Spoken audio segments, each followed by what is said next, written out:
안녕하세요. 저는 늘 뉴스가 우리를 늘 힘들게 하고 어렵게 하니까 좀 희망의 정치를 얘기하려고 애쓰고 있습니다. 그런데 희망의 정치 중에도 또 하나는 요즘 이재명 대표를 또 뭘 기소를 해서 성남FC 사건으로 기소를 해서 저렇게 하고 있으니 거기에 대한 것과 민생정치, 이재명의 민생정치에 대해서 말씀을 드리고자 합니다. 검찰 사냥개 정치와 이재명 민생정치. 김기환 CBS 논설위원장은 윤핵관들과 한동훈 법무부 장관, 유병호 감사원 사무총장을 도사견이라고 규정했습니다.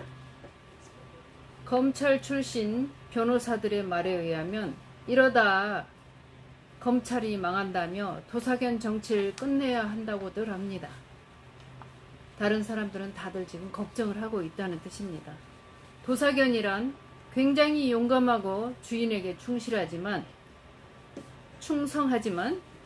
주인 이외에 모든 사람들한테는 경계심을 갖고 공격할 땐 한 번 물면 절대 놓지 않고 물어뜯는 성격을 가진 개입니다. 지금 우리나라의 윤석열과 윤핵관, 한동훈 법무부 장관, 유병호 이런 사람들이 그와 같은 지금 정치를 하고 있다는 겁니다. 그러면서 그와 같이 현 정권의 도사견 같은 사람들 3사람을 찍었습니다. 먼저 유병호 사무총장은 감사원에서 3주 전에 과장급 70여 명 정도 인사를 다 뒤집어 난리가 났다고 합니다.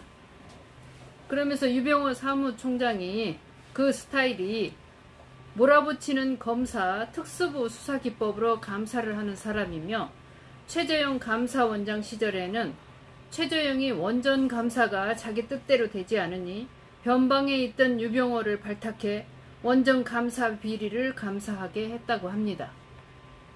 감사원 내에서는 유 총장에 대해 감사 방식에 문제가 있고 자기 편은 챙기는 식이어서 행동 강령 위반으로 감사원 직원이 제보를 해서 최재해 감사원장이 감찰을 하겠다고 했지만 믿을 수는 없겠습니다. 최재형이 그 전에 최재형이었는데 이번에 최재해를 보면 왠지 형제간 같기도 하고 친척 같기도 하고 느낌이 그렇습니다. 자, 미디어오늘 논설위원장은 윤석열 대통령과 윤핵관들은 도사견 정치를 속히 끝내야 한다고 주장을 했습니다. 도사견 정치의 조국 가족 수사가 그 대표적인 예가 있죠. 그런 수사 방식이 검찰 수사받다 자살을 선택하는 기업가 정치인들이 그동안 부지기수였습니다. 그러면서 그들은 자신들이 수사를 잘한다고 생각하고 늘 또 말도 그렇게 하고 있습니다.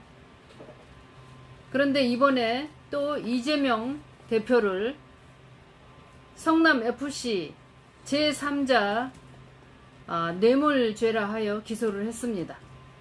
여기서 제3자 뇌물죄란 이재명이 직접 후원금을 받지 않았어도 성남FC의 광고비를 대신 내주기로 한 그런 약속을 했었어요.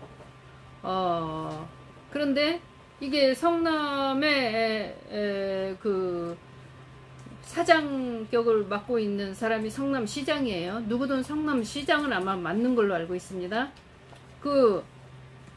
두산그룹에 병원 부지가 있었는데 그걸 몇 년 동안 아무것도 하지 못하고 있었어요. 그런데 그거를 용지를 변경을 좀 해달라. 그래서 용지 변경을 해주고 거기에 많은 직원들을 쓰게 하고 거기에서 기업이 돌아가게 하면 성남에 얼마나 많은 경제적 이권을 가져오기도 했거니와 또 두산에도 많은 이권을 또 가져가게 하는 굉장히 서로 윈윈하는 그러한 사업이었습니다. 근데 어디에서든지 이 사업을 기업을 유치하려고 어느 시든지 난리를 칩니다. 그러면은 거기에 대해서 어떤 대가를 좀 지불합니다. 근데 여기에서 후원금을 160억 원 중에서 5%를 광고 후원으로 좀 내달라고 했습니다. 그리고 그 다음은 후원금을 그 당시에 현금으로 주는 것은 안 되고 그 어떤 물건으로 주는 거예요. 어디에 뭘 지어서 성남 시민이 활용하게 한다든가 이러한 방법으로. 근데 이제 항상 그 성남 FC가 어렵고 하니까 물론 다른 기업들도 어느 정도 그 후원들을 해요. 그러는데 거기 5%를 광고 후원금으로 대신 내달라 한 것을 갖고 지금 자꾸 늘어지고 있습니다. 그게 현금으로 내게 했기 때문에 그게 죄다라고 보는 거예요. 이재명이 그 돈을 먹어서가 아니고 어떤 방법으로든 얘네들이 무슨 짓을 해서든 뭔가를 만들어내고 있는 겁니다. 그래서 이재명 대표는 늘 내가 먹은 게 없기 때문에 나는 무죄다라고 늘 하고 있는데 이 그 변희재 씨의 말에 의하면 박근혜 뇌물죄도 이런 식으로 엮었다고 합니다. 자세한 내용이 있는데 너무 길어서 그건 하여튼 같은 방법이라고 합니다. 그래서 이 이재명 대표가 자신만만해 하고 있지만 걔네들은 그 뇌물죄를 만들기 위해서 어떤 방법을 만들어내서 어떤 사람을 만들어내서 그 죄를 만들어내는 그 뭐라 그러죠? 얘기를 하게 만든다든가 해서 그렇게 뒤집어 씌운다는 거죠. 그래서 계속 그렇게 절대 가볍게 넘겨서는 안 된다 하고 경고를 하고 있어요. 어쨌든 좀 지켜봐야 되겠습니다. 근데 지금 판사들이 이번에 그 재판을 하는 거 보니까 그렇게 만만하게 마구 걔네 편만 들어서 요즘 하고 있는 것 같지 않다 이런 생각도 좀 듭니다. 누구죠? 국힘당 그 당대표 이준석 대표를 재판하는 거 보니까 쟤네들한테 그냥 물려서 마구 가는 이런 방법은 아닌 것 같습니다. 지켜봐야 되겠습니다. 그 전에도 늘 그래왔어요. 이재명 당대표가 그 전에 성남시에서 재판받을 때도 전혀 제 죄가 아니라고 생각했는데 어떤 판사는 죄가 있다고 그러고 어떤 판사는 아니라 그러고 그래서 무죄로 나오긴 했어요. 하여튼 그렇게 제대로 된 재판을 받기를 기대합니다. 그리고 이제 이재명의 민생 정치로 들어가겠습니다. 우리가 너무 힘든 얘기만 계속 들으면은 우리가 뭔가 힘을 내기가 어렵습니다. 근데 이제 이재명의 민생 정치로 들어가서 전북에 갔습니다. 전북에 이재명은 전북을 균형 발전의 시발점으로 삼겠다는 생각을 갖고 있다고 말했습니다. 전북은 거의 농업이 주 산업이라고 그래야 되나요? 주 생산업이라고 봐야 되죠. 근데 전북은 그 친환경 농업, 친환경 태양광 사업으로 해서 전체가 이 아리백이라 그래갖고 전체가 다른 전력을 쓰지 않고 태양광 친환경 전력으로 삼겠다 해서 굉장히 몇 년, 수년 전부터 그런 사업들을 하고 있는 걸로 알고 있습니다. 근데 요즘 최근 쌀값이 폭락이 되고 있습니다. 근데 이 쌀값이 초과 생산한 쌀을 정부가 옛날에는 의무조항이었어요. 의무조항이었는데 뭐냐면 이 초과 생산한 쌀을 정부가 그냥 다 사줄 때도 있고 아닐 때도 있고 그러면은 그 전에 막 껐다가면 막 쌀을 뒤엎어 버리고 막 이럴 때가 있었잖아요. 그럼 농부들은 이 쌀을 팔아먹을 때가 없지 않습니까? 그랬는데 이번에 이 양곡관리법 개정안을 통해서 의무적으로 매입하는 이 법안을 본회의에 통과 의지를 보였습니다. 앞서 지난 15일 국회 농림식품해양수산위원회 소위원회에서 민주당은 양곡관리법 의무적 매입을 통과시켰습니다. 근데 그게 지금 민주당 안에서 통과시킨 거예요. 또다시 이제 저기로 국회로 갖고 가야 되는 거예요. 그런데 그것도 그렇게 쉽게 그렇게 빨리빨리 되지는 않나 봐요. 근데 아주 속도전으로는 최대치 행사하는 대표적 사례라고 합니다. 이것을 정기국회에서 반드시 마무리 짓겠다고 합니다. 지금 우크라이나 전쟁 때문에 우크라이나가 굉장히 식량을 많이 생산하는 나라라고 그래요. 그런데 이번에 전쟁하는 바람에 식량을 생산할 수가 없었기 때문에 아주 어려운 식량 문제에 부딪힐 거라는 뉴스를 제가 여기저기서 많이 봤거든요. 그래서 식량을 지금 함부로 우습게 해서는 절대로 안 됩니다. 그러니까 이거는 무조건 우리가 모아놨다가 저기 생산한 쌀, 남는 쌀은 무조건 정부가 사주었다가 이거를 이제 지금 거기서 가장 큰 손해를 보고 굶주려야 하는 사람들이 아프리카 쪽이라고 해요.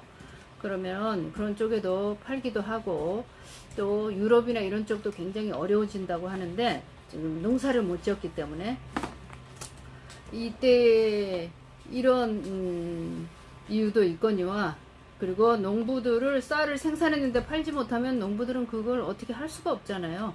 그러니까 의무적으로 매입하는 것을 기어코 해내겠다고 지금 약속을 했습니다.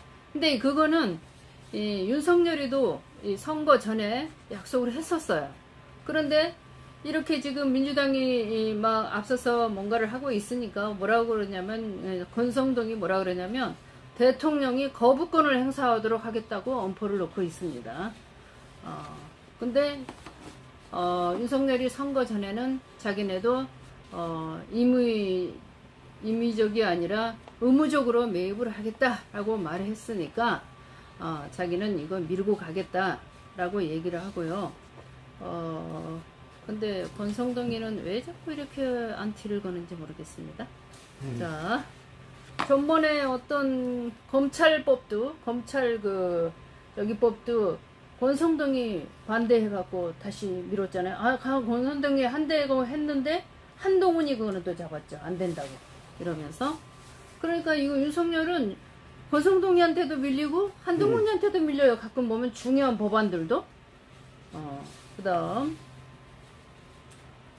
윤통이 3월에 약속한 영빈관 문제입니다.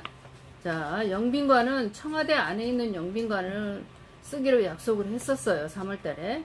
근데 슬그머니 878억을 들여서 신축하겠다고 돈을 아무한테도 말하지 않고 지네끼리 슬금슬금 국가 이 계획된 돈에 가만히 끼워 넣었습니다. 그런데 그거 민주당 국회의원들한테 들켰어요. 자세히 봐야 찾을 수 있도록 만들어졌다고 그래요. 예산들이 굵고 큰 예산들이 많고 그러니까 좀 자잘한 곳에 가만히 끼워서 놓으려고 했다가 민주당 국회의원들한테 들켜서 하도 그 당시에 이제 이재명 대표가 절대로 안 된다 강력히 반발하고 또 민주당 국회의원들이 다 같이 반발하고 그러니까 또 이것도 살짝 두려운 이 국진당이 국진당 국회의원들도 지금 자기네가 너무 잘못하고 있으니까 두려움을 갖고 있습니다. 이러다가 총선에서 지네 다 망하는 거 아닌가 이런 두려움을 갖고 있기 때문에 이거 안 된다. 878억 자기네도 몰랐고 아무도 몰랐고 저기도 몰랐다고 그래요. 누구죠? 국무총리도 몰랐다고 그래요. 국무총리는 도대체 바지도 아니고 뭐 허수아비인지 바지인지 허수아비인지 아는 게 아무것도 없습니다. 좀 더 강하게 밀어붙여야 된다고 생각해요. 당신은 허수아비냐 바지냐 도대체 뭐냐? 뭐요? 아니 그전에는 안 그랬다고 그래요. 그전에는 안 그랬는데 이 사람이 그런 마인드가 있다는 거예요. 견뎌내는 뭐 취급을 하든 뭐를 하든 견뎌내는 그런 어떤 게 그전에는 그러지 않았다고 그래요. 근데 여기서는 이 사람들하고 만나니까 여기에 맞춰 그런 사람이 돼가고 있습니다. 예.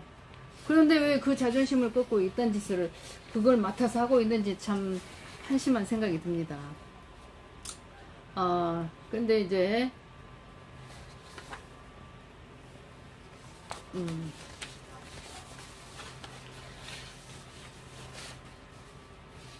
그랬고요.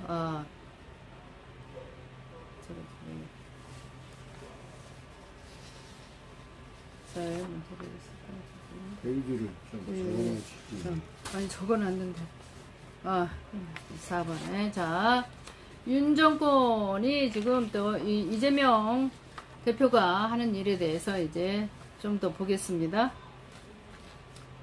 아까 전북에 간 것, 이재명 정치, 그리고 지금 영빈관 이거 짓지 못하게 굉장히 강하게 빨리 이거 얘기를 했습니다. 그러면서 이게 지금 사라졌어요. 안 하겠다고 낮 시간에 이거 발표를 했다가 밤 시간에 이거 철회를 했습니다. 그런데 권성동은 아직도 그걸 버리지 않고 언젠가 영빈관을 지어야 한다고 또 말을 뒷공문에 또 붙이고 있어요. 그리고 윤 정권이 노인 청년 일자리 예산을 6만 개를 삭감했습니다. 그리고 공공임대주택 5조 6,500억을 삭감했습니다. 그리고 지역화폐 전면 폐지했습니다. 이재명 대표는 초대기업과 초부자 감세 13조에서 16조로 알고 있습니다. 근데 반드시 이것은 저지하겠다고 약속을 했습니다. 지역화폐는 골목경제, 동네 영세상인들 지역경제에 투자 대비 승수효과가 아주 큰 걸로 나옵니다. 승수효과는 어떤 변화의 촉매제 역할로 결과적으로 총 변화량을 큰 폭으로 증가시키는 역할을 말합니다. 그러한 지역화폐를 옛날에 민주당이나 조금 저들이나 이재명 지역화폐라는 것을 아주 두려워하고 싫어합니다. 그리고 이 돈은 지역화폐는 대형 백화점이나 대형 유통점, 즉 대기업으로 흘러가지 않고 지역경제, 골목경제를 살려 시장경제를 살리는 역할로서 증명이 되었으며, 아마도 이재명 표를 살리기 싫어 극구 부정적인 말을 계속 기저부는 돌리면서 별다른 효과가 없었다 이러면서 안 하는 걸로 계속 그렇게 얘기를 합니다. 자, 그러다 그런데 자영업자들은 뭐라고 얘기를 하냐면 자기네에게 그냥 현금으로 주지 말고 지역화폐로 매출을 올리게 해달라고 요구한다고 합니다. 이 보수 수구 정권은 언제나 모든 사람들에게 공평히 돌아가는 것을 극구 못하게 하는 습성이 있습니다. 갖은 수단을 동원해서 평등 사회를 막고자 하는 것이 기재부와 기득권들의 늘 하는 버릇입니다. 그래야 계급이 존재하고 자신들의 리그를 지키고자 하는데 그들의 속셈이 있는 것입니다. 우리는 이걸 늘 파악해야 합니다. 국짐이 하고자 하는 일에 이재명 대표는 이렇게 말합니다. 정부가 하고자 하는 일에 더 낫게는, 더 잘하게는 하기 힘들어도 더 나쁘게 하는 일은 막을 수 있다고 하십니다.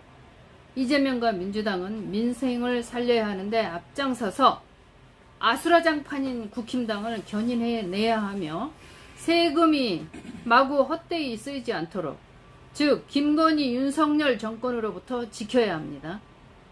이재명 대표는 외교는 국가의 생존에 관한 일이며 총성 없는 전쟁이라고 말씀하셨는데 윤석열이 이 정권을 계속 이어가는 것에 너무도 두렵습니다. 그가 무서워서가 아니라 이 나라를 어디로 끌고 갈지 몰라 두렵기 때문입니다. 능력도 의지도 국가 비전도 없는 윤석열은 김건희와 윤핵관, 검핵관들의 허수아비 노릇을 하고 그만하고 조용히 내려오기를 고대하나 그러지 아니하면 우리 국민들의 손으로 끌어내려오는 수밖에 없습니다. 이 유튜브를 들으시는 깨인 국민들께서는 조속히 늘 행동에 나서야 할 것 같습니다. 그동안 너무 힘들었습니다. 그 이전에 싸운 것도 우리 너무 힘들었습니다. 그러나 우리는 또 대한민국을 살리는 이 나라, 세계에서 모범적인 국민들입니다.